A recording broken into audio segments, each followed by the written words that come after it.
தீர்த்தம் வருது தீர்த்தம் வருது குற்றால அருவி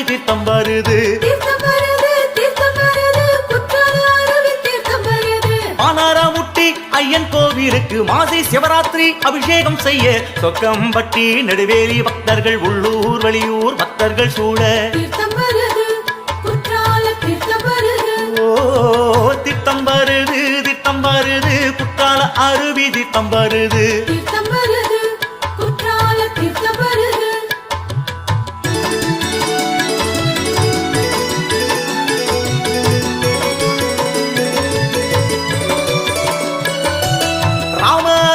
சுவாமி கோவிலில் பர்வதவர்த்தினி அம்பாளை வணங்கி வானரமுட்டி திருவீதி வலமாய் மங்கள மேள மத்தியம் முழங்கிட